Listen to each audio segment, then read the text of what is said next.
তোমরা কেমন আছো? আশা করি সবাই ভালো আছো।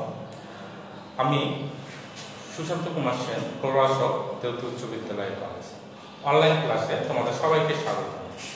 আশা করি তোমরা সবাই অনলাইনে আমার ক্লাসটা ফলো করতেছো। তোমরা মনোযোগ সহকারে ক্লাসটা দেখবা আমরা কি করাচ্ছি আর কি। আমরা আজকে পড়াবো হলো কি আমাদের দ্বিতীয় পত্রের ষষ্ঠ অধ্যায় জ্যামিতিক আলোক বিজ্ঞানের একটা পড়া আছে। একটা অংশ হলো কি প্রিজমে আলোর প্রতিসরণ, refraction of light in prism. কি বললাম? Refraction of light in prism, প্রিজমে আলোর প্রতিসরণ। আশা করি তোমরা প্রতিসরণ কাকে বলে এটা জানো। আমার প্রিজমে আলোর প্রতিসরণ পড়াটা বোঝার আগে আমাকে আগে জানতে হবে আলোর প্রতিসরণ কাকে বলে, তারপর সংকট কোণ কাকে বলে, তারপর পূর্ণ অভ্যন্তরীণ প্রতিফলন কাকে বলে। তা আমরা এর আগের চ্যাপ্টারে আগের ক্লাসে আমরা কি করছি? প্রতিসরণ নিয়ে কথা বলছি। প্রতিসরণ কাকে বলে? আমরা জানি যে হলো আমাদের আলোকীয় ঘটনা আছে কিছু, কিন্তু কয়টা আলোকীয় ঘটনা আছে? আমরা এখানে তোমাদেরকে 6টি আলোকীয় ঘটনার কথা উল্লেখ করব। কয়টি আমরা তোমাদেরকে শিখাবো? আমাদের আলোকীয় ঘটনা আছে হলো 6টি। কি কি তোমরা জানো? আলোর প্রতিফলন, আলোর প্রতিসরণ, আলোর ব্যতিচার, আলোর অপবর্তন, আলোর সমবর্তন ও আলোক তড়িৎ ক্রিয়া। তা অলরেডি তোমাদের এসএসসি তে তোমরা পড়ে আসছো আলোর প্রতিফলন, প্রতিসরণ। আমাদের এর পরের যে চ্যাপ্টারটা আছে ভৌত আলোক বিজ্ঞান, সেখানে আমরা আরো আলোকীয় ঘটনা, ব্যতিচার, অপবর্তন, সমবর্তন এবং তারপরে দশম অধ্যায় অষ্টম অধ্যায়ে আছে হলো আধুনিক পদার্থবিজ্ঞানের সূচনা। সেখানে আমরা কি করব? আলোক তড়িৎ ক্রিয়া নিয়ে আলোচনা করব। তো এখানে আমি একটু আলোচনা করতেছি প্রতিসরণ। তা তোমরা জানো যে প্রতিসরণ কাকে বলে? যে আলো যখন এক স্বচ্ছ মাধ্যম হতে অন্য কোন স্বচ্ছ মাধ্যমে তির্যকভাবে আপতিত হয়। কি হয়? তির্যকভাবে যখন আপতিত হয় তখন সে কি করে? তার দিক কিছুটা পরিবর্তন করে। কারণ আমরা কি জানি আলোর ধর্ম কি? আলো সবসময় সরল পথে গমন করে। কিন্তু বলা হচ্ছে কি আলো যখন এক স্বচ্ছ মাধ্যম থেকে অন্য কোনো স্বচ্ছ মাধ্যমে, এখানে দেখো মাধ্যম ঘনত্বের উপর নির্ভর করবে, কিন্তু খেয়াল করতে হবে খালি ঘন মাধ্যম বললেই হবে না, কিন্তু হালকা মাধ্যম থেকে ঘন মাধ্যমে গেল এরকম কথা বললেই কিন্তু হবে না। আমাকে ঘন মাধ্যমটা যে মাধ্যমেই যাক না কেন কি হইতে হবে? সেটা স্বচ্ছ হইতে হবে। স্বচ্ছ বলতে কি বুঝি আমরা? যে হলো যার ভিতর দিয়ে আলোক রশ্মি চলাচল করতে পারে। আমরা একদম পড়ছি যে আলোক প্রতিসরণ কাকে বলে। আলো যখন আমরা এটাকে যদি বিভেদ তল ধরি, আমি ধরি হলো নিচের মাধ্যমটা কি আছে? পানি আছে। তা আর উপরের মাধ্যমটা আছে কি? বায়ু আছে। তাহলে উপরেরটা কি হলো? নিচেরটা হচ্ছে হালকা, বা সেটাকে আমরা কি বলি? যে হলো তোমার লৌহ, কখনো কখনো বলি কি বলি? লৌহ মাধ্যম। এটাকে ধরি হলো বায়ু মাধ্যম, আর এটাকে ধরি হলো কি? পানি মাধ্যম। তাহলে ওটা হচ্ছে এটা আছে কি ঘনত্ব বেশি আছে। এখানে মজার বিষয় কি জানো? এখানে আমরা বলতেছি হালকা থেকে যখন ঘনতে আসে তখন কি হচ্ছে? আলোক রশ্মি তির্যক আপতনের ক্ষেত্রে আলোক রশ্মি যদি সোজাসুজি আসে তখন কি হবে? তখন তো সে কোনো দিকে দিক পরিবর্তন করে না। আমরা জানি কি আলোক রশ্মি কি হবে? সবসময় সরল পথে চলে, এইভাবে যাচ্ছে। তোমরা কিন্তু এই জিনিসগুলো এসএসসি তেও পড়ে আসছো, কিন্তু দেখো ওখানে আসলে কি রকম গ্যাপ থাকে তোমাদের। যে জিনিসগুলো পড়ে আসছো তার সাথে এখানে গ্যাপটা কি রকম, ওখানে আসলে তোমরা ফুল ইনফরমেশনে পাও না। সেটা কি রকম? সেটা আমরা দেখো আমরা বলতেছি কি তির্যকভাবে আপতনের ক্ষেত্রে দিক পরিবর্তন করে। কিন্তু নরমালি কি বলে দিচ্ছে? যে এক মাধ্যম থেকে হালকা মাধ্যম থেকে ঘন মাধ্যমে গেলে দিক পরিবর্তন করে। তাহলে কি হইলো? আমাকে ঘন মাধ্যম হলেই হবে? কারণ আমার যদি এটা হয় বায়ু, এটা যদি হয় কাঠ, কাঠ কি ঘন মাধ্যম না? তাহলে তো আমার সেটা দিয়ে তো আলো পাস হবে না। আমাকে স্পষ্ট করে বলতে হবে সেই মাধ্যমটাও কি হইতে হবে? স্বচ্ছ একটা মাধ্যম হইতে হবে, যার ভিতর দিয়ে কি হবে? আলো প্রতিসরিত হবে, ট্রান্সপারেন্ট হবে আর কি, যা আলো রশ্মি যাইতে পারে আর কি। তারপর দেখো আমার যদি লম্বভাবে আসে তাহলে কি আমার দিক পরিবর্তন করবে? তাহলে তো দিক পরিবর্তন করবে না। সেজন্য আমাকে বলতে হবে কি যে আলোক রশ্মি যখন এক স্বচ্ছ মাধ্যম থেকে অন্য কোনো স্বচ্ছ মাধ্যমে প্রবেশ করে তখন কি হয়? সেটা তার বিভেদ তলের দিক পরিবর্তন করে। এই বিভেদ তলের দিক পরিবর্তন করার ঘটনাটাকেই বলা হয় কি? আলোর প্রতিসরণ। তারপর দেখো আরেকটা জিনিস আমরা বলতেছি কি এটা হলো হালকা মাধ্যম, এটা ঘন মাধ্যম। আমরা যেটা করে এসেছি পড়ছো যে আমাকে কি করতে হবে? আলোক রশ্মিটা যদি এদিকে আসে এদিকে যাওয়ার কথা, কিন্তু সে ওদিকে যাবে না, তখন আমরা এটাকে কি বলি? বিভেদ তল বলি। বিভেদ তল বুঝতেই পারতেছো? বিভেদ তল। কথাটার অর্থ কি? এমন একটা তল যেটা দুইটা মাধ্যমকে বিভেদ করবে, দুইটা মাধ্যমকে আলাদা করবে। এটা এমন একটা স্পেস যেটা কি করতেছে, দেখো এর উপরের অংশ বায়ু, নিচের অংশ হলো পানি। তাহলে দুইখানে দুই রকম মাধ্যম। আমরা আবার যদি যাই লঘু মাধ্যম, ঘন মাধ্যম, এই যে আমরা বলতেছি এখানে কি হবে, তখন আমরা জানি যে আলোক রশ্মি কি করে, দিক পরিবর্তন করে। আবার এখানে কথা হলো এখন এই রশ্মিটা দিক পরিবর্তন করবে। ব্যাপারটা খেয়াল করো, ধরো আমরা এটা কিভাবে টানি, এটা যদি আমি অবিলম্ব টানি, অবিলম্ব আবার কাকে বলে? অবিলম্ব আমরা যদি ধরি এটা হলো পি কিউ, এটা ধরি হলো এন, অবিলম্ব। অবিলম্ব আবার কাকে বলে? অবিলম্ব হলো টানতে হবে কিভাবে? বিভেদ আপতন বিন্দুতে, বিভেদ তলের উপর আপতন বিন্দুতে। আমি কিন্তু অন্য জায়গায় লম্ব টানলে হবে না, কোথায় টানতে হবে আমাকে?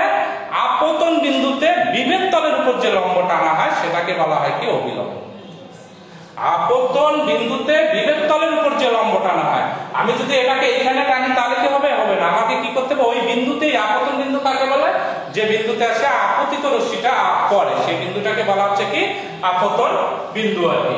যেমন মনে করো ব্যাপারটা, আমার যদি একটা বিভেদ তল এরকম হয়, মনে করেন যে এটা আমার আলাদা মাধ্যম, আমি কি এইভাবে টানলে অবিলম্ব হবে? না, আমাকে কি করতে হবে? আমাকে কিন্তু হলো বিভেদ তলের সাথে লম্ব হতে হবে, আমাকে বিভেদ তলের সাথে লম্ব হতে। এটা যদি হয় আপতন বিন্দু, তাহলে আপতন বিন্দুতে বিভেদ তলের সাথে লম্ব। তারপর তো যে কথাটা আমি বলতেছিলাম, এখন এটা দিক পরিবর্তন করবে। এখন কথা হলো দিক পরিবর্তন করে এদিকে যাওয়ার কথা যাবে না। দিক আসলে পরিবর্তন করবে কোন দিকে? এর এদিকে যাওয়াটাও দিক পরিবর্তন, এর এদিকে যাওয়াটাও দিক পরিবর্তন। কিন্তু তোমাদের এখানে মনে রাখতে হবে কি? এখানে মনে রাখতে হবে আলো যখন হালকা মাধ্যম থেকে ঘন মাধ্যমে প্রবেশ করবে তখন সেটা কি হবে? সেটা অবিলম্বের দিকে সরে আসবে। আর যদি ঘন মাধ্যম থেকে হালকা মাধ্যমে যায় তাহলে সেটা কি হবে? অবিলম্ব থেকে দূরে সরে যাবে। এই যে অবিলম্বের দিকে সরে আসবে, কথাটার অর্থ কি? এটা যাওয়ার কথা ছিল এইভাবে, তাহলে অবিলম্ব এদিকে আছে, তার মানে এদিকে বাঁকা হবে। আর যদি হালকা থেকে ঘনতে যাইতো তাহলে অবিলম্ব থেকে আমরা বলি দূরে সরে যাবে। এদিকে যাওয়ার কথা ছিল না, যে কি হবে? এটা থেকে দূরে সরে যাবে। এখন এটা কতখানি দিক পরিবর্তন করবে? এটা কি আমার তোমার ইচ্ছা মতো? এটা আসলে নির্ভর করে কিসের উপর? মাধ্যমের ঘনত্বের উপর নির্ভর করবে। এটা কিসের উপর নির্ভর করবে? মাধ্যমের ঘনত্বের উপর নির্ভর করবে। বুঝতে পারছো? তবে এখানে আবার খেয়াল করো, মাধ্যমের ঘনত্ব আমরা বললাম, এটা কোন ঘনত্বের কথা বলতেছি আমরা? আমরা এমনিতে ঘনত্ব বলতে কি বুঝি? একক আয়তনের ভরকে কি বলে? ঘনত্ব বলে। কোন বস্তুর একক আয়তনের ভরকে কি বলে? ঘনত্ব বলে। এখানে কি সেই ঘনত্বের কথা বলা হচ্ছে? না, এখানে আমরা বলি আলোকীয় ঘনত্বের উপর নির্ভর করে। বুঝতে পারছো কথাটা? তোমাদের ম্যাক্সিমাম টিচার বা ম্যাক্সিমাম তোমরা শিখে আসছো, ও এটা হালকা মাধ্যম, এটা ঘন মাধ্যম, ওটা হচ্ছে এটা ঘন। এটা আসলে কোন ঘন? এটা যে নরমালি আমরা যে হলো ঘনত্ব বুঝি সেই ঘনের কথা বলা হয়, এটা কিন্তু বলা হয় হলো আলোকীয় ঘনত্বের। আর এই আলোকীয় ঘনত্বটা নির্ণয় করা হয় কিভাবে? কোন মাধ্যমে আলোক রশ্মির বেগের সাপেক্ষে আলোকীয় ঘনত্বটা নির্ণয় করা। কিন্তু আমরা তোমাদের এখানে কিন্তু হলো ঘনত্বটা, এই যে ঘনত্বটা আছে এই ঘনত্বের সাপেক্ষেই আমরা ব্যাখ্যা করব। এটা কিন্তু আলটিমেটলি এই যে হলো একক আয়তনে বস্তুর ভর, যেমন বায়ুর থেকে পানি ঘন, এটা ধরিয়েই আমরা কিন্তু করব। কিন্তু মনে রাখতে হবে এই ঘনত্ব কিন্তু নরমাল ঘনত্বের উপর নির্ভর করে না, এটাকে আমাদের ফিজিক্সের ভাষায় কি বলা হবে? যে আলোকীয় ঘনত্বের উপর নির্ভর করে। ঠিক আছে? হালকা থেকে যদি ঘনতে আসে, তারপর হলো তোমরা তাহলে তোমরা বুঝতেই পারতেছো ঘন থেকে হালকাতে হলে কি হবে? অবিলম্ব থেকে দূরে সরে যাবে। এই রশ্মিটাকে যদি আমি দেখো দেই, এটা মনে করো যে ঘন মাধ্যম থেকে হালকা মাধ্যমে যাচ্ছে, তাহলে এটা কি হচ্ছে? যেদিকে যাওয়ার কথা সেদিকে না গিয়ে কি হবে? অবিলম্ব থেকে দূরে সরে যাচ্ছে। বুঝতে পারছো কথাটা? আচ্ছা, এখন দেখো তোমরা যদি চিত্র তোমাদের পরীক্ষার সময় দেখো, তোমাদের চিত্র যদি এরকম থাকে, আমি বুঝতেই পারতেছি উপরে একটা হালকা মাধ্যম, নিচেরটা ঘন মাধ্যম। আমার কি নিচেরটা যখন আবার কি হলো, নিচেরটা হালকা উপরেরটা ঘন হতে পারে না? সেটাও হইতে পারে। আমার নিচেরটা কি হতে পারে? হালকা হইতে পারে, উপরেরটা ঘন হইতে পারে। বুঝতে পারছো কথাটা? তা এখানে দেখো একটা জিনিস, যে তোমাদের পরীক্ষায় সে মনে করো যে এরকম দেওয়া আছে, এই একটা আলোক রশ্মি আসলো, এটা অবিলম্ব টানলাম, অবিলম্ব টানিয়ে এটা এদিকে যাওয়ার কথা, এটা এদিকে গেল, ঠিক আছে, এটা হইতে পারে। আবার যদি এরকম হয়, দেখো তো এটা অবিলম্ব টানলাম, এই একটা আলোক রশ্মি আপতিত হলো, এটা এই বরাবর যাওয়ার কথা, না যায় এই বরাবর গেল, এটা এই বরাবর যাওয়ার কথা, না যায় হলো অবিলম্বের দিকে সরে আসলো। এখন চিত্র থেকে তুমি বলো তো দেখি কোনটা কি রকম মাধ্যম, উপরেরটা হালকা মাধ্যম না ঘন মাধ্যম, নিচেরটা হালকা মাধ্যম না ঘন মাধ্যম? এখানে দেখো কি হচ্ছে, এখানে আমরা দেখতে পাচ্ছি আমার আলোক রশ্মি কি করতেছে, আমার আপতন কোণ বেশি আছে, প্রতিসরণ কোণ কম আছে, যেদিক দিয়ে যাওয়ার কথা না যায় প্লিজ অবিলম্বের দিকে সরে যাচ্ছে। তাহলে আমি কি বুঝবো, এইটা হালকা মাধ্যম ছিল, এটা ঘন মাধ্যম, না ছাড়া তো প্রতিসরণ কোণ কম হবে না বা আলোক রশ্মি অবিলম্বের দিকে সরে আসবে না। তা আমার যদি এখানে মাধ্যম দেওয়া নাও থাকে, আমার আলোক রশ্মি থেকে কিন্তু আলোক রশ্মি দেখো তীর চিহ্ন থেকে আলোক রশ্মি চলার পথ দেখিয়ে কিন্তু আমি বুঝতে পারবো যে কোনটা হালকা মাধ্যম কোনটা ঘন মাধ্যম। কোন কোন স্যার তোমাদের বুঝাচ্ছে যে কি, যে অলওয়েজ উপরেরটা যদি এরকম দেওয়া না থাকে, উপরেরটা হালকা মাধ্যম, নিচেরটা ঘন মাধ্যম। তাহলে কি হইলো, এই ক্ষেত্রে কোনটা হালকা মাধ্যম আমার যদি দেওয়া না থাকে, তাহলে আমরা বুঝতে পারতেছি না কোনটা হালকা মাধ্যম কোনটা ঘন মাধ্যম। আমাদের ফিজিক্সে কখনো ওরকম অড কোনো কিছু দেওয়া থাকবে না, সব প্র্যাকটিক্যালে বাস্তবসম্মত দেওয়া থাকবে। আমার এখানে সে মনে করে যে ঘন মাধ্যমের উল্লেখ নেই, কিন্তু আমি চিত্র থেকে আমার এখানে তীর চিহ্ন অবশ্যই থাকবে, কারণ আলোক রশ্মি বোঝার জন্য আমরা কি করি, অলওয়েজ তীর চিহ্ন ব্যবহার করি। আচ্ছা যাই হোক, আমরা অন্য কিছু যাচ্ছি, আমাদের প্রিজমে আলোর প্রিজমে আলোর যদি আলো প্রতিসরণ করতে চাই, আমার এই প্রতিসরণ সংক্রান্ত কি কি লাগবে, যে হলো কিছু অঙ্ক আছে যেখানে আমার সংকট কোণ আর হলো পূর্ণ অভ্যন্তরীণ প্রতিফলন কাকে বলে। তা আমরা প্রথমে দেখি সংকট কোণ কাকে বলে। এটাকে বলা হচ্ছে কি সংকট বা ক্রান্তি কোণ।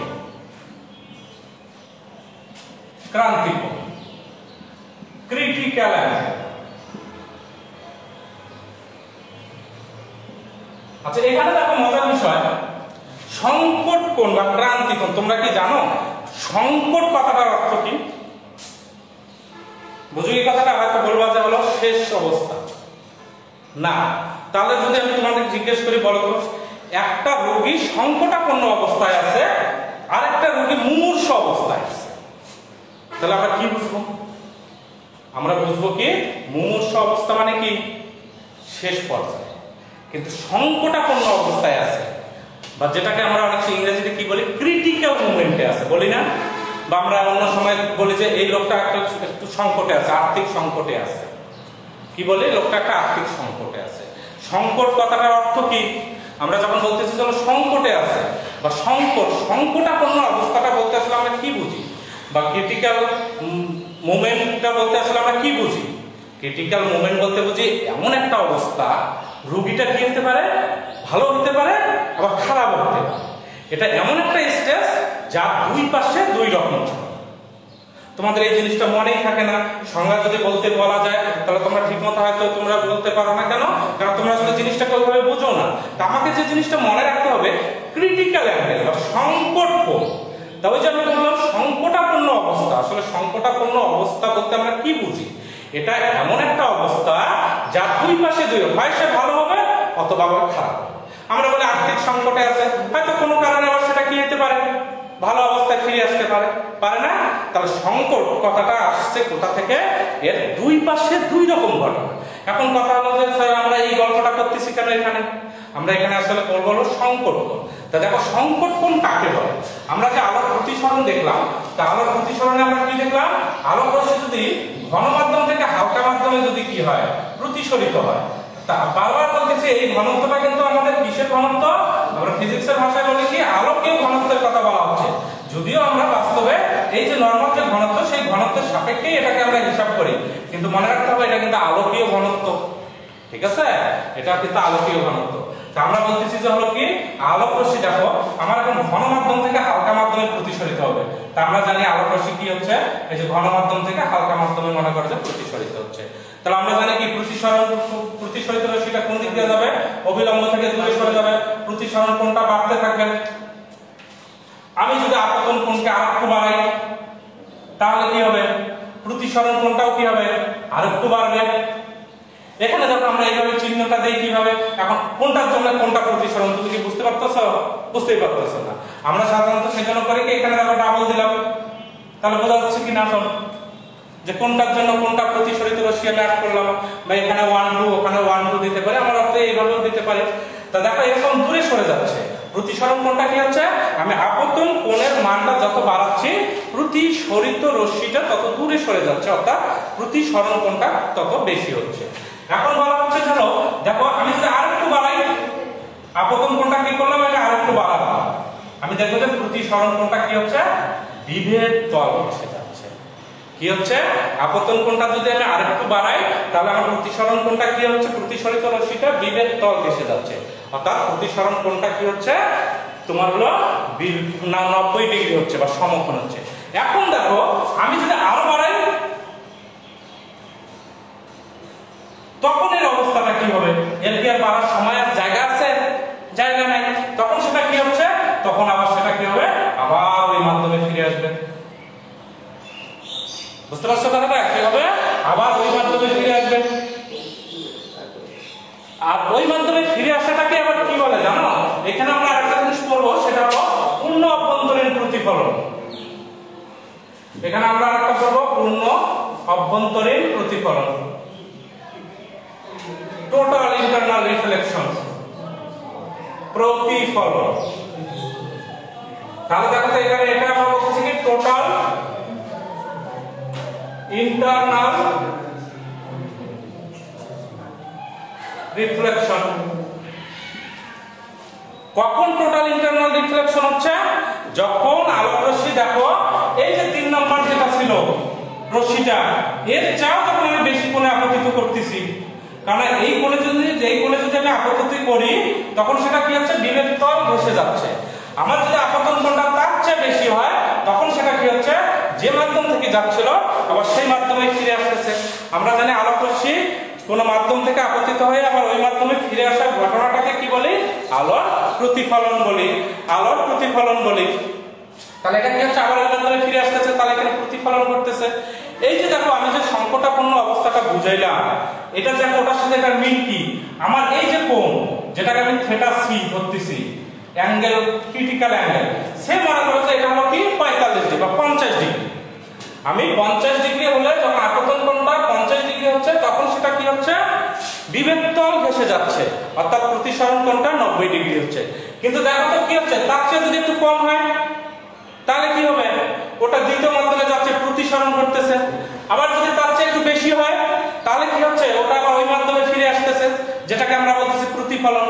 তাহলে ওটা এমন একটা স্টেজ না যা এই পাশে গেলে হয় প্রতিসরণ, এই পাশে গেলে হয় প্রতিফলন। তাহলে যে কথাটা বলছিলাম যে ক্রিটিক্যাল মুভমেন্ট বা হলো তোমার সংকটাপন্ন অবস্থাটা এমন একটা অবস্থা যা দুই পাশে দুই রকম ঘটনা, ওটার উপর ভিত্তি করেই কিন্তু এই নামগুলো দেওয়া হয়েছে। যেমন সংকটাপন্ন অবস্থা বলতে আসলে সংকট কোণ বলতে আমরা কি বুঝি, যে আলোক রশ্মি ঘন মাধ্যম থেকে হালকা মাধ্যমে যাওয়ার জন্য যাওয়ার সময় আপতন কোণের যে মানের জন্য তোমার প্রতিসরিত রশ্মি বিভেদ তল ঘেঁষে যায় বা প্রতিসরণ কোণ 90 ডিগ্রি হয়, সেই কোণটাকে আমরা বলি কি সংকট কোণ। কারণ আপতন কোণ যদি সংকট কোণের চেয়ে কম হয় তাহলে প্রতিসরণ হবে, আপতন কোণ যদি সংকট কোণের চেয়ে বেশি হয় তাহলে কি হবে, প্রতিফলন ঘটবে। তাহলে ওটা এমন একটা স্টেজ যার দুই পাশে দুই রকম ঘটনা। বুঝতে পারছো এই জিনিসটা? তাহলে কি দাঁড়াচ্ছে, তাহলে তোমাকে মনে রাখতে হবে যে সংকট কোণ বা ক্রান্তি কোণ, আমার কিন্তু এই কথাটার মুমূর্ষ অবস্থাটা কিন্তু এক জিনিস নয়। আমার সংকট কোণ এটা এমন একটা কোণ যার দুই পাশে দুই রকম ঘটনা ঘটবে। তো ওটার সাপেক্ষে আমরা সংজ্ঞাটা মানে দিতে পারবো যে কি, যে সংকট কোণটা কাকে বলে, বলবো যে হলো আলোক রশ্মি ঘন মাধ্যম থেকে হালকা মাধ্যমে যাওয়ার সময় আপতন কোণের যে মানের জন্য প্রতিসরিত রশ্মি বিভেদ তল ঘেঁষে যাবে, অর্থাৎ প্রতিসরণ কোণ 90 ডিগ্রি হবে, তাকে কি বলা হচ্ছে, তোমার হলো সংকট কোণ বলতেছে। তারপর দেখো এখানে যদি আমরা একবারে যাই, টোটাল ইন্টারনাল রিফ্লেকশন কাকে বলা হচ্ছে, যে আলোক রশ্মি যদি ঘন মাধ্যম থেকে হালকা মাধ্যমে যাওয়ার সময় সংকট কোণের চেয়ে বেশি কোণে আপতিত হয় তখন সেই রশ্মিটা কি হয় না, দ্বিতীয় মাধ্যমে প্রতিসরিত হয় না। তখন দেখা যায় কি, এটা হলো তোমার হলো কি বলতেছেন, যে হলো আবার ওই মাধ্যমে ফিরে আসতেছে। তা আমরা জানি আলোক রশ্মি কোনো মাধ্যম থেকে আপতিত হওয়ার পর কোথাও বাধা পেয়ে আবার যদি ওই মাধ্যমে ফিরে আসে তখন সেটাকে কি বলে? আলোর প্রতিফলন। এই ঘটনাটাকে কি বলে? আলোর প্রতিফলন বলে। আচ্ছা, এখানে আমার প্রিজম করতে যে জিনিসটা লাগবে এখানে দেখো আমার একটা জিনিস দরকার, সেটা হলো কি প্রতিসরাঙ্কের সাথে সংকট কোণের সম্পর্ক। প্রতিসরাঙ্কের সাথে সংকট কোণের সম্পর্ক যেমন তোমাদের এগুলো একটু মনে রাখতে হবে। যেমন হলো হীরাতে হলো সংকট কোণ কত জানো? হীরার ক্ষেত্রে হীরা দেখছো তো নাকি? হীরা হলো তোমার হলো সংকট কোণ কত? হীরা হলো সংকট কোণ 24 ডিগ্রি। তার মানে কি হীরার মধ্যে যদি 24 ডিগ্রির চেয়ে বেশি কোণে আলোক রশ্মি ফেলা যায় তাহলে সেখানে কি হয়? পূর্ণ অভ্যন্তরীণ প্রতিফলন ঘটে। এই জন্য দেখবে হীরা কি করে? খালি জ্বলজ্বল করে। আচ্ছা, তারপর তোমার আমরা যে অপটিক্যাল ফাইবার বলে ওখানে আলোকীয় ঘটনায় পূর্ণ অভ্যন্তরীণ প্রতিফলন ঘটানো হয়। আচ্ছা, আমি এখানে এখন যে জিনিসটা চাচ্ছি ওই যে বললাম আসলে কোনো মাধ্যম এক মাধ্যম থেকে ঘন মাধ্যম থেকে যখন হালকা মাধ্যমে যাবে এখানে তোমার হয়তো থাকতে পারে যে পূর্ণ অভ্যন্তরীণ প্রতিফলনের শর্ত কয়টি? পূর্ণ অভ্যন্তরীণ প্রতিফলনের শর্ত 2টি। কারণ পূর্ণ অভ্যন্তরীণ প্রতিফলন ঘটানোর জন্য আলোক রশ্মিকে কি করতে হবে? অবশ্যই ঘন মাধ্যম থেকে হালকা মাধ্যমে যাইতে হবে, না ছাড়া কিন্তু হবে না। কারণ হালকা থেকে ঘনতে আসলে তো কি হচ্ছে? প্রতিসরণ কোণ কমতেইছে, ওটা তো বৃদ্ধি পাবে না, 90 ডিগ্রি হবে না। তাহলে পূর্ণ অভ্যন্তরীণ প্রতিফলনের জন্য আমার কি দরকার হবে? অবশ্যই আপতন কোণ। প্রথম কথা হলো তোমার হলো আলোক রশ্মিকে ঘন মাধ্যম থেকে হালকা মাধ্যমে যেতে হবে। আর দ্বিতীয় শর্ত কি? পূর্ণ অভ্যন্তরীণ প্রতিফলনের জন্য আপতন কোণের মান অবশ্যই সংকট কোণের চেয়ে কি হতে হবে? বেশি হতে হবে। আচ্ছা, তারপর এখানে দেখো তো আমরা যদি দেখাই যে সে মনে করে যে এটা সংকট কোণ, আমরা ধরলাম যে হলো এই থিটা সিটা হলো সংকট কোণ। এটা হচ্ছে কি হালকা মাধ্যমে এ, এটা ধরে ঘন মাধ্যম বি। আমরা আসলে যেটা চাচ্ছি সেটা হলো সংকট কোণের সাথে প্রতিসরাঙ্কের সম্পর্ক কি? তোমরা প্রতিসরাঙ্ক জানো স্নেলের সূত্র থেকে। প্রতিসরাঙ্ক কাকে বলে? আমরা জানি প্রতিসরণের ক্ষেত্রে কি হয়? আলোক রশ্মি যখন হালকা মাধ্যম থেকে ঘন মাধ্যম, প্রতিসরাঙ্ক কাকে বলে? বলা হয় কি যেটা হলো প্রতিসরণের দ্বিতীয় সূত্র, আপতন কোণের সাইন এবং প্রতিসরণ কোণের সাইন। যদি একটু বলতে হয় যে এরকম ভাবে যে একটা নির্দিষ্ট বর্ণের আলোক রশ্মি ও একজোড়া নির্দিষ্ট মাধ্যমের ক্ষেত্রে নির্দিষ্ট একজোড়া মাধ্যম ও নির্দিষ্ট বর্ণের আলোর জন্য আপতন কোণের সাইন এবং প্রতিসরণ কোণের সাইনের অনুপাতকে ধ্রুবক, আর ধ্রুবকটাকে বলা হয় কি ওই মাধ্যমের প্রতিসরণ। এটা আমরা আগে পড়ছি, এগুলো আমরা এখন আর এত ডিটেইলস জানছি না। আমরা যেটা দরকার একটা আমরা হলো এই যে ক্রিটিক্যাল অ্যাঙ্গেল প্রিজমে আলোর প্রতিসরণ করানোর জন্য সেটার আলোকে আমরা একটু দেখতে চাচ্ছি। তাহলে দেখো তো আমার যদি হলো আপত্তি কি আছে? আমি চাচ্ছি হলো মাধ্যমের প্রতিসরাঙ্কের সাথে সংকট কোণের কি সম্পর্ক। আমি এখানে কি চাচ্ছি যে মাধ্যমের প্রতিসরাঙ্কের সাথে সংকট কোণের কি সম্পর্ক। ঠিক আছে, তাহলে আমি ধরি এটা এ মাধ্যম, এটা বি মাধ্যম, এটা আছে লৌহ হালকা, আর এটা হলো কি ঘন মাধ্যম। তাহলে দেখো তো এই ক্ষেত্রে এটা কি আছে? আমার আপতন কোণ আছে, প্রতিসরণ কোণ এদিকে 90 ডিগ্রি। তাহলে এটার ক্ষেত্রে দেখো তো আমি কি লিখতে পারি যে মিউ বলতে কি? এটা বি মিউ এ সমান আমার আপতন কোণ কত দেওয়া আছে? sin থিটা সি ভাগ sin 90 ডিগ্রি। তো আমরা জানি sin 90 ডিগ্রির মান কত? 1। তাহলে আসলে বি মিউ এ সমান কত থাকতেছে? sin theta C. আবার এখানে দেখো বি মিউ এ বলতে কি বুঝি? সে মনে করো যে এটা পানির সাপেক্ষে তোমার হলো বায়ু মাধ্যমের হলো তোমার হলো প্রতিসরাঙ্ক, বায়ুর সাপেক্ষে পানির সাপেক্ষে বায়ুর প্রতিসরাঙ্ক। ঠিক আছে, কিন্তু আমরা তো আসলে অভ্যস্ত কি যে আমরা বলি পানির প্রতিসরাঙ্ক কত? সেটা হলো কি 1.33। পানির প্রতিসরাঙ্ক কত? তাহলে আমি কি বললাম? পানির প্রতিসরাঙ্ক কত? তার মানে কি বায়ু সাপেক্ষে পানি। তাহলে আমার এটা কি বায়ু সাপেক্ষে পানি হচ্ছে, এটা তো ঘন হচ্ছে। তাহলে আমাকে নিতে হবে কি এ মিউ বি। তা আমরা জানি বি মিউ এ আর এ মিউ বি এর মধ্যে সম্পর্ক কি? বায়ু সাপেক্ষে পানির প্রতিসরাঙ্ক আর পানি সাপেক্ষে বায়ুর প্রতিসরাঙ্কের একটা আরেকটা ইনভার্স।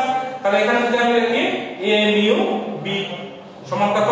sin theta C. তাহলে আমরা বলতেছি কি এটাই হলো তাদের মধ্যে সম্পর্ক।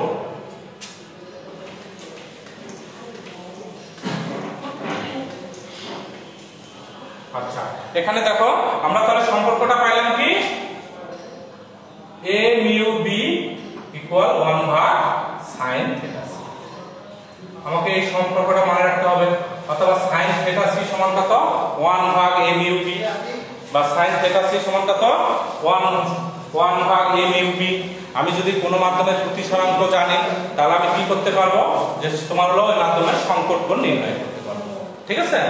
আচ্ছা, আমার এই প্রিজম পড়াইতে গিয়ে আমার প্রতিসরাঙ্ক, সংকট কোণ, পূর্ণ অভ্যন্তরীণ প্রতিফলন কোণ এগুলো আমরা এখন আসলে মূল টপিকসে যাই।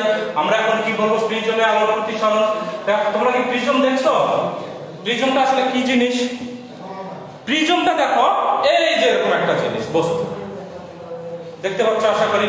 এই যে একটা বস্তু, এটা কাচের তৈরি হতে পারে, প্লাস্টিকের হতে পারে, কোয়ার্টসের হতে পারে। এটা কি হয়, এটা মানে স্বচ্ছ হতে হবে। তা প্রিজম আসলে বিভিন্ন ধরনের হয়। এখানে দেখো কি আছে, এখানে আছে কি তিনটা আয়তাকার তল আছে আর দুইটা ত্রিভুজ আকৃতির তল আছে। আমার দুইটি হেলানো তল দ্বারাও কি হতে পারে, প্রিজম হতে পারে। কিন্তু খেয়াল করতে হবে, যার ভিতর দিয়ে আলোক রশ্মি কি হবে, প্রতিসরিত হবে, আমাকে স্বচ্ছ মাধ্যম হতে হবে। আমি এটা কাঠ দিয়ে তৈরি করলাম, কিন্তু এর ভিতর দিয়ে কি হচ্ছে না, আমার আলো যাচ্ছে না, তাহলে কি হইল আমার? তাহলে আমাকে খেয়াল করতে হবে এটা কি হতে হবে, একটা স্বচ্ছ মাধ্যম হতে হবে। এখানে দেখো যে প্রিজমটা আমরা দেখাচ্ছি সেটা দেখতে পাচ্ছ, এখানে কি আছে, তিনটি আয়তাকার তল আছে আর দুইটা ত্রিভুজ আকৃতির তল দ্বারা সীমাবদ্ধ স্বচ্ছ মাধ্যমকে প্রিজম বলে। আমি কিন্তু চারটি হেলানো তল দিলেও প্রিজম গঠন করতে পারি, কিন্তু খেয়াল করতে হবে আমাকে অলওয়েজ বলতে হবে সীমাবদ্ধ। তুমি এখানে যদি আবার ইয়া করো যে একটু ফাঁক রাখো, ফাঁক রাখলে কি হলো, ওখানে বায়ু থাকলো, তাহলে ঘনত্বটা আলাদা হয়ে গেল। এবং এই জায়গায় আমার যে কথাটা বলতে হবে, আমরা যে দেখো আলোক রশ্মিগুলো যখন আর্ট করি তখন আমাকে বলতে হবে কি, এটা তো হলো হালকা ঘন বলতেছি, স্বচ্ছ মাধ্যম বলতেছি। যখন আমরা সরল পথে আর্ট করতেছি তখন কিন্তু আমাকে বলতে হবে সমসত্ব মাধ্যম। সমসত্ব মাধ্যম বলতে আমরা আসলে কি বুঝি, যেখানে মাধ্যমের ঘনত্ব সমান থাকে।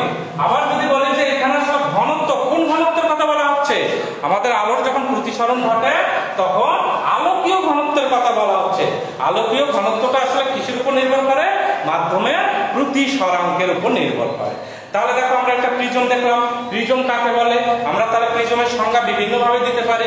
তবে তোমরা এই যে দেখলাম প্রিজমটা, এখানে কি আছে দেখো, এই পাশে একটা আয়তাকার, আয়তাকার না, চারটা বাহু আছে, তাহলে চারটে বাহু দ্বারা সীমাবদ্ধ কোন ক্ষেত্রকে আমরা কি বলি, চতুর্ভুজ বলি।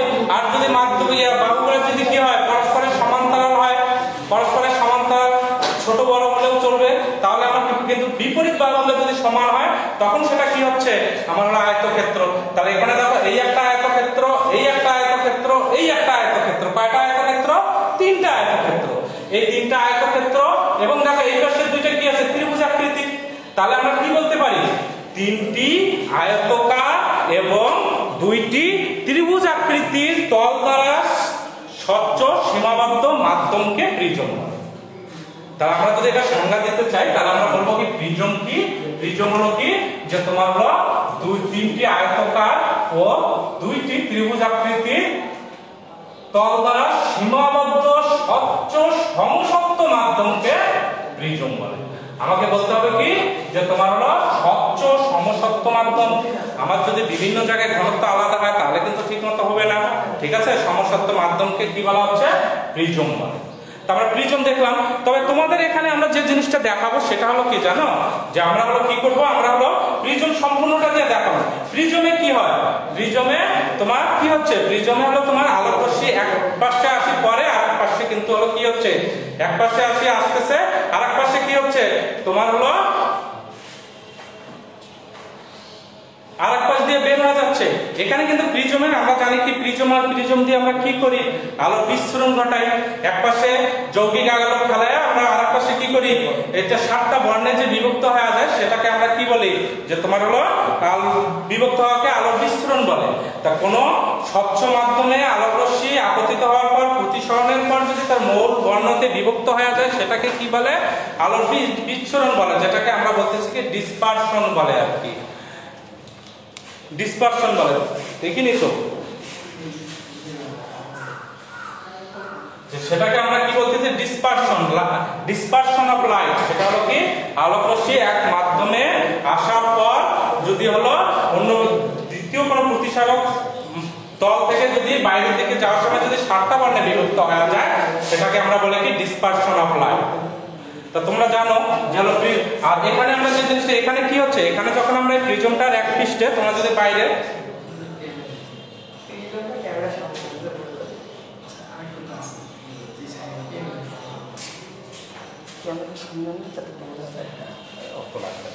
আচ্ছা এখানে দেখো আমরা যে জিনিসটা বলতে চাচ্ছি, আমরা যখন এরকম প্রিজমের কি হচ্ছে এক পৃষ্ঠে আলো করবে, আর এক পৃষ্ঠে কি হবে আলোক রশ্মি তোমার হলো প্রতিসরিত হবে, নিঃসৃত নির্গত হবে। তোমরা কি জানো এখানে মজার বিষয়, আমরা যদি সূর্যের আলোক রশ্মিকে যদি এক পৃষ্ঠে আপতিত করি, আরেক পৃষ্ঠে যাওয়ার সময় কিন্তু সেটা 7টা বর্ণে বিভক্ত হয়ে যায়। কয়টা বর্ণে বিভক্ত হয়ে যায়? আমরা জানি কি সূর্যের আলোক রশ্মিতে কয়টা বর্ণ থাকে? 7টা বর্ণ থাকে। তো সেই 7টা বর্ণে বিভক্ত হয়ে যায়। তো 7টা বর্ণে কিভাবে বিভক্ত হয়ে যায়? এখানে যদি আমরা একটা প্রিজম দেখি, প্রিজম দেখানোর পর যদি আমরা দেখি এখানে একটা যৌগিক আলোক রাশি পড়লো, এখানে এমন ভাবে হবে যে তোমার হবে কি এখানে 7টা ভাগে ভাগ হয়ে যাবে। আচ্ছা এখন খেয়াল করো, আমার যখন এদিকে ছিল তখন কিন্তু আমি বুঝতে পারতাম না যে 7টা আছে, কিন্তু এখানে যখন হচ্ছে তখন কি হচ্ছে 7টা রশ্মিতে বিভক্ত হয়ে যাচ্ছে। বুঝতে পারছো কথাটা? কিন্তু এর কারণটা কি? এই যে এখানে হচ্ছে কি বিভিন্ন তলে, এখানে 2টা তল আছে, 2টা তলে কি হচ্ছে এটা বিভক্ত হয়ে যাচ্ছে, বিভক্ত হচ্ছে। বিভক্ত হওয়ার ফলে তারা কেন বিভক্ত হচ্ছে? এখন কথা হলো কেন বিভক্ত হচ্ছে, এখানে আসলে কেন বিভক্ত হচ্ছে? এই বিভক্তটা আসলে নির্ভর করে হলো কিসের উপর জানো? এই মাধ্যমের প্রতিসরাঙ্ক এবং আলোর তরঙ্গ দৈর্ঘ্যের উপর। আমরা জানি বিভিন্ন রঙের আলোর তরঙ্গ দৈর্ঘ্য বিভিন্ন, সবচেয়ে কম তরঙ্গ দৈর্ঘ্য কোনটা? বেগুনি, আর সবচেয়ে বেশি কি লাল, এবং বিভিন্ন তরঙ্গ লাল। এবং তোমরা জানো এগুলোর মান মোটামুটি কত, এক এক যে মনে করো যে প্রায় আমরা ধরি হলো 4000 অ্যাংস্ট্রম বা 3800 অ্যাংস্ট্রম, বা সবচেয়ে বেশি যেটা সেটা কত 7000 অ্যাংস্ট্রম। এরকম বিভিন্ন তরঙ্গ দৈর্ঘ্যের, এই তরঙ্গ দৈর্ঘ্য এবং মাধ্যমের প্রতিসরাঙ্কের উপর নির্ভর করে এগুলো কতখানি বিচ্যুত হবে, ডেভিয়েশন ঘটবে কেমন। এটা আসলে একটা সূত্র আছে যেটাকে আমরা বলি কি কচির সূত্র। কি বলি? কচির সমীকরণ। কচি ইংরেজিতে লেখা আছে CAUCHY, কচিস ইকুয়েশন। ইকুয়েশন এটা হলো কচির সমীকরণের সাহায্যে আমরা এটা বের করতে পারি কোন রশ্মিটা কতখানি বিচ্যুত হবে, বা এটা আসলে ইয়া হচ্ছে কেন, তোমার হলো ডেভিয়েশন করতেছে কেন। তা সেই সমীকরণটা হলো কি দেখো, mu equal a plus b ভাগ ল্যামডা স্কয়ার প্লাস c ভাগ। তো এই জিনিসগুলো আমি এখন করব না, এখন আমাদের পরে অপটিক্সের অনেক হায়ার এডুকেটেড পড়া, তা এগুলো আমরা এখন করব না। তাহলে আমরা কি করব, আমরা হলো কচি সমীকরণের সাহায্যে বিচ্ছুরণটা ইয়ে করতে পারি। তবে আমার পড়ার বিষয় ছিল দেখো হলো কি হলো প্রিজমে আলোর প্রতিসরণ। আমরা সেই জিনিসটা একটু যাই। আমরা প্রিজম, আমরা এখানে যখন তোমাদের এখানে দেখাবো তখন কি করব জানো, আমরা ফুল প্রিজমটা আঁক করব না, আমরা প্রিজমটাকে কি করব, এই যে দেখো প্রিজমটা দেখতে পাচ্ছ, প্রিজমটাকে করব কি স্লাইস করব, প্রিজমটাকে করব কি এরকম স্লাইস করব। এখন বলো তো দেখি স্লাইস, যদি স্লাইস মানে কি ফালি করা, যদি ফালি করি তাহলে একটা প্রিজমের অবস্থাটা কি রকম হবে? এক একটা প্রিজমের অবস্থা হবে হলো এই যে হলো একটা সমবাহু ত্রিভুজ। কি হবে? একটা সমবাহু ত্রিভুজের মতো। আমরা যদি ওরকম একটা কি করি, দেখো এটা কিন্তু সব দিকে সমান আছে, আমরা কি করতেছি এটাকে স্লাইস করতেছি। স্লাইস করলে এক একটা চেহারা কি রকম হবে, এরকম একটা সমবাহু ত্রিভুজ হবে। আমরা করবো কি এখানে তোমাদের এই সমবাহু এরকম একটা ফালির মধ্যে তোমার হলো কি হচ্ছে আলোক রশ্মি কিভাবে চলে সেই জিনিসটা দেখা হবে। তো আমরা এখানে ধরি হলো ABC হলো একটা প্রিজমের প্রধান সেট, এটাকে আমরা কি বলি ABC হলো কি একটা প্রিজমের হলো প্রধান সেট। এখন এই প্রধান সেটে আলোক রশ্মির আগে আমরা হলো চলার পথটা দেখি। আমরা কি করি, আমরা আগে হলো আলোক রশ্মির চলার পথটা দেখি। তো এখানে দেখো আমার ABC, এগুলো আবার বিভিন্ন নাম আছে। যে তলে আলোক রশ্মি এসে আপতিত হবে এটাকে আমরা কি বলি জানো, প্রথম প্রতিসারক তল, এবং যেটা থেকে বের হয়ে যাবে সেটাকে বলে কি দ্বিতীয় প্রতিসারক তল। যে তলের উপর বসে আছে এটা বা দাঁড়ায় আছে সেটাকে বলে কি ভূমি। আর আমাদের ইম্পর্টেন্ট এটা, সেটা হলো কি এটাকে আমরা বলি কি প্রিজম কোণ। এবং প্রিজম কোণকে আমরা কি দ্বারা প্রকাশ করি, এ দ্বারাই প্রকাশ করি। প্রিজম কোণকে কি দ্বারা প্রকাশ করি, এখানে এ। তাহলে প্রিজম কোণ কাকে বলে বলতে হবে, প্রতিসারক প্রথম প্রতিসারক তল ও দ্বিতীয় প্রতিসারক তলের অন্তর্ভুক্ত কোণটাকে বলা হচ্ছে কি প্রিজম কোণ। তোমাদের এটা কিন্তু অনেক সময় সংজ্ঞা থাকে যে প্রিজম কোণ কাকে বলে। তো বলবো কি কোন প্রিজমের প্রথম প্রতিসারক তল এবং দ্বিতীয় প্রতিসারক তলের অন্তর্ভুক্ত কোণকে কি বলা হচ্ছে, প্রিজম কোণ। ঠিক আছে? তাহলে আমরা যদি এই পাশ থেকে আলো আসে আপতিত হয় তাহলে এটা প্রথম প্রতিসারক তল, আর এটা যদি এদিকে আসে তাহলে সেটা দ্বিতীয় প্রতিসারক তল। তো এখানে দেখো একটা আলোক রশ্মি আমি ধরলাম PQ, প্রিজমের প্রথম প্রতিসরক তলে এসে আপতিত হলো, তারপর সেটা কি হবে, তারপর সেটা হলো দ্বিতীয় মাধ্যমে প্রতিসরিত হবে। তার দ্বিতীয় মাধ্যমে এটা হালকা, আমি প্রিজমটাকে মনে করে যে বায়ুর মধ্যে বসাইছি, তাহলে চারপাশে কি আছে বায়ু, আর ওর ভিতরে কি আছে কাঁচ। আমরা ধরলাম যে একটা কাঁচের তৈরি একটা প্রিজমের প্রধান সেট, তাহলে কি হচ্ছে আমার এখানে কি হচ্ছে, এটা হালকা মাধ্যম পাচ্ছে, এটা ঘন মাধ্যম পাবে। তাহলে দেখো এখানে আলোক রশ্মিটা কোন দিকে যাবে, আমরা আগে আজকে হলো আমরা দেখি একটা প্রিজমে আলো রশ্মি চলার পথটা দেখি। আমরা কি দেখি, আলো রশ্মি চলার পথটা দেখি আসলে কি রকম হবে। তো এখানে আমি কি করতেছি, আমি ধরলাম যে PQ একটা আলোক রশ্মি AB প্রথম প্রতিসরক তলে আসে কি হলো আপতিত হলো, আপতিত হওয়ার পর সেটা তার ওখানে বসে থাকবে, ওটা কি হবে প্রতিসরিত হবে। আমরা দেখি কি করে একটা অভিলম্ব টানি, আমরা কি টানলাম একটা অভিলম্ব টানলাম। আমরা জানি কিভাবে অভিলম্ব টানতে হয়, আপতন বিন্দুতে বিভেদ তলের উপর একটা অভিলম্ব লম্ব টানতে হয়। এখানে আমরা অভিলম্ব টানলাম, আমি ধরলাম হলো এটা M, এটা হলো T, M Q T, কি করলাম আমি হলো একটা অভিলম্ব টানলাম। তো আমি জানি যে হলো এটা এদিক দিয়ে যাওয়ার কথা, কিন্তু এদিক দিয়ে যাবে না, কারণ এটা আলাদা মাধ্যম পাইছে, ওটা হচ্ছে এটা একটু ঘন মাধ্যম পাইছে, ঠিক আছে। তখন সেটা কি হচ্ছে অভিলম্বের দিকে সরে আসবে। আমি ধরে এই বরাবর গেল Q, আর পথে গেল, কোন দিকে গেল এটা আর পথে গেল, P P Q, তোমার এই পাশে ছিল PQ, প্রিজমের ভিতর Q আর পথে গেল, কারণ কোন একটা মাধ্যমে যখন চলে যাবে মাধ্যমটা স্বচ্ছ সমসত্ব হলো, ওই মাধ্যমে তো সরল পথে যাবে, ওখানে তার দিক পরিবর্তন করবে না। কিন্তু সেটা কি হলো দেখো Q আর পথে গেল। এখন Q আর পথে যাওয়ার পর আর বিন্দুতে যখন গেল, তারপরে সে কি পাচ্ছে, আবার হালকা মাধ্যম পাচ্ছে, একটা অন্য একটা মাধ্যম পাচ্ছে, কি পাচ্ছে অন্য একটা মাধ্যম পাচ্ছে। তখন আমি এখানে কি করব, এখানে আবার আলোক রশ্মিটা কোন দিকে যাবে, তো এখানে দেখা হলো আমরা আবার কি করব, এখানে আবার একটা অভিলম্ব টানবো। ওই যে অভিলম্ব কোথায় কোথায় টানবো, আপতন বিন্দুতে বিভেদ তলের উপর লম্ব টানবো, সেটা হবে অভিলম্ব। আমরা তাহলে এটা হলো M আর P, কি করলাম আমি একটা লম্ব টানলাম, ঠিক আছে। তাহলে এটা যেদিক দিয়ে যাওয়ার কথা না যায় কি হবে, কারণ এখানে কি হচ্ছে ঘন মাধ্যম থেকে হালকা মাধ্যমে যাচ্ছে, তাহলে এবার কি হবে অভিলম্ব থেকে দূরে সরে যাবে। তাহলে এখানে দেখো কি হলো আর পথ হলো PQRS, এই পথে গেল। তাহলে দেখো একটা প্রিজমে আমি কি আমরা কি পাইলাম, একটা প্রিজমে আলোক রশ্মির চলার পথ যদি আমি দেখাইতে চাই, তাহলে আমরা কি দেখাইতে পারি, এখানে হলো কি হচ্ছে আলোক রশ্মিটা এইভাবে যাচ্ছে, PQRS পথে যাচ্ছে। এটা আমরা কি দেখালাম, আমরা একটা প্রিজমে আলোক রশ্মির চলার পথ দেখালাম, কিন্তু আমরা প্রিজমে আলোক প্রতিসরণ করতেছি, আমরা আসলে কিসের জন্য করতেছি, এখানে আসলে আমি দেখব আমরা ওই যে বিস্ফোরণের সময় দেখলাম কি প্রিজমের মধ্য দিয়ে যখন আলোক রশ্মি যায় তখন আলোক রশ্মির কি হয় ডেভিয়েশন ঘটে। এখানে আসলে ডেভিয়েশনটা কত এটাই আমরা নির্ণয় করতে চাচ্ছি, বুঝতে পারছো কথাটা, এখানে আসলে ডেভিয়েশনটা কত, আলোক রশ্মির বিচ্যুতি কতখানি হয়, এটাই আসলে আমাদের এখানে পড়ার বিষয়, বুঝতে পারছো কথাটা। আমরা কি করতে চাচ্ছি এখানে, এখানে আমরা করতে চাচ্ছি একটা প্রিজমের ভিতর দিয়ে যখন আলোক রশ্মি গমন করে তখন সেটা কতখানি বিচ্যুত হয়, বিচ্যুত মানে কি যেদিক দিয়ে যাওয়ার কথা সেখান থেকে স্থানচ্যুত হওয়া, সরে যাওয়া, কতখানি সরে যাচ্ছে। আমার দেখো এখানে কি হচ্ছে, এখানে বেসিক্যালি কি হচ্ছে আলোক রশ্মি এদিকে আসতেছে, হিসাবে তো কি হওয়ার কথা এই বরাবর যাওয়ার কথা, কিন্তু ফাইনালি কি আলোক রশ্মি ওই বরাবর গেল, ওই বরাবর গেল না, আলোক রশ্মি গেল কোন দিকে এদিকে, তাহলে দেখো সেটা বিচ্যুত হলো কতখানি, এই যে বিচ্যুত হলো এতখানি সরে গেল, এই কোণটাকে আমরা বলি কি বিচ্যুতি কোণ, আর বিচ্যুতি কোণটাকে আমরা প্রকাশ করি হলো ডেল্টা দ্বারা। তাহলে আমরা কি করতেছি, আমরা একটা প্রিজমে আলোক প্রতিসরণ, প্রথমে আমরা কি দেখলাম একটা প্রিজমের মধ্য দিয়ে যখন আলোক রশ্মি গমন করবে তখন সেটার চলার পথটা কি রকম হবে, তো তোমরা এটা বুঝতে পারছো তো। এখানে দেখো আমি আবার বলতেছি যে একটা প্রিজমের ভিতর দিয়ে যখন হলো কোন আলোক রশ্মি গমন করতেছে তখন সেটা কিভাবে যাচ্ছে, আমি এখানে নিছি কি A B C হলো কি প্রিজমের প্রধান সেট, একটা আলোক রশ্মি PQ প্রিজমের প্রথম প্রতিসরক তলে AB তলে এসে আপতিত হলো, আপতিত হওয়ার পর সেটা কি হবে ধরি PQ, Q বিন্দুতে আপতিত হলো, এখান থেকে আমি করলাম কি MQQ লম্ব টানলাম, অভিলম্ব টানলাম। তো আমরা জানি এটা এই বরাবর যাওয়ার কথা না যায়, কি হচ্ছে তোমার হলো ওটা হলো অভিলম্বের দিকে সরে আসতেছে, অভিলম্বের দিকে সরে কি হলো প্রিজমের ভিতর Q আর পথে প্রতিসরিত হলো, আবার আর বিন্দুতে যাওয়ার পর সেটা কি হলো আবার ফের অন্য একটা মাধ্যম পাচ্ছে, তখন সেখানে কি হচ্ছে এবার ঘন মাধ্যম থেকে হালকা মাধ্যমে যাচ্ছে, তখন সেটা আবার কি হচ্ছে যে পথে যাওয়ার কথা না যায় কি হচ্ছে তোমার অভিলম্ব থেকে দূরে সরে যাচ্ছে, এই যে RS পথে গেল।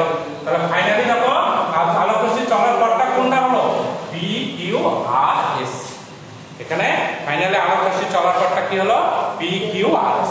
তা এখানে আলোক রশ্মিটা বিচ্যুত হলো তাহলে কতখানি, তাহলে আমরা বলতে পারি কি এই যে যাওয়ার কথা ছিল PQU বরাবর, কি ছিল পি কিউ ইউ বরাবর, তো সেই বরাবর তো গেল না, আসলে গেল কোন দিকে আর এস করতে।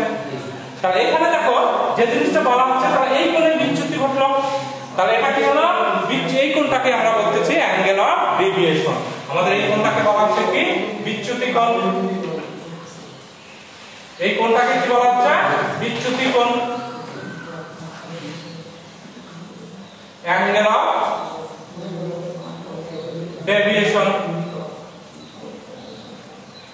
তাহলে দেখো আমরা বিচ্যুতি কোণ যদি এখন যদি বলা হয় প্রিজমের বিচ্যুতি কোণ কাকে বলে, তাহলে আমরা কি বলবো, আমরা বিচ্যুতি কোণ বলতে পারি না।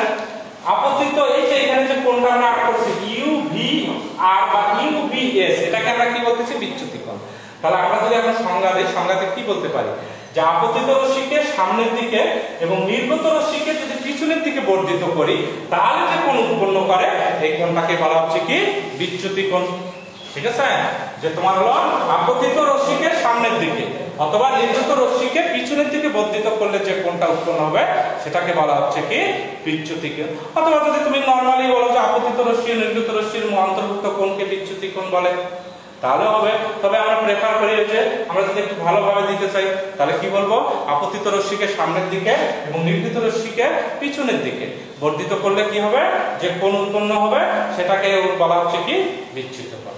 দেখো এই রশ্মিটাকে আমরা কি বলতেছি নির্গত রশ্মি, এটা কিন্তু এই তলের জন্য প্রতিসরিত রশ্মি, কিন্তু এটাকে আমরা কি করে বলি নির্গত রশ্মি, কারণ এটা বের হয়ে চলে যাচ্ছে নির্গত হচ্ছে, এই জন্য এটাকে বলা হচ্ছে কি নির্গত রশ্মি। তাহলে বিচ্যুতি কোণ কাকে বলবো আমরা আপতিত রশ্মিকে সামনের দিকে এবং নির্গত রশ্মিকে পিছনের দিকে বর্ধিত করলে যে কোণটা উৎপন্ন হয় সেই কোণটাকে আমরা বলবো কি বিচ্যুতি কোণ। তাহলে একটা প্রিজমের ভিতর দিয়ে আলো কিভাবে চলে সেই জিনিসগুলো আমরা দেখলাম। তো তোমরা এখানে বের করবা যে এখানে দেখো এই প্রথম প্রতিসারক তলের ক্ষেত্রে আপতন কোণ কত, এটাকে বলতেছি আমরা আপতন কোণ, এটাকে বলতেছি প্রতিসরণ কোণ। দ্বিতীয় তলের ক্ষেত্রে আপতন কোণ কোনটা এটা, আর এটা হলো কি নির্গত কোণ। তো এখানে একটু আমাদের হিসাবের সুবিধার্থে আমরা কি করি আপতন কোণকে সাধারণত আমরা ইনসিডেন্ট অ্যাঙ্গেল যেটা আই দ্বারা প্রকাশ করি, কিন্তু প্রিজমের ক্ষেত্রে কি করব আমরা এখানে হলো এটাকেই হলো আপতন কোণটাকে R2 দ্বারা প্রকাশ করব আর এটাকে আমরা I2 দ্বারা প্রকাশ করব। তাহলে শিক্ষার্থীবৃন্দ আজকে আমরা কি দেখলাম, আজকে আমরা দেখলাম যে হলো যে তোমার হলো একটা প্রিজমের ভিতর দিয়ে আলোক রশ্মি চলার পথ আর কি।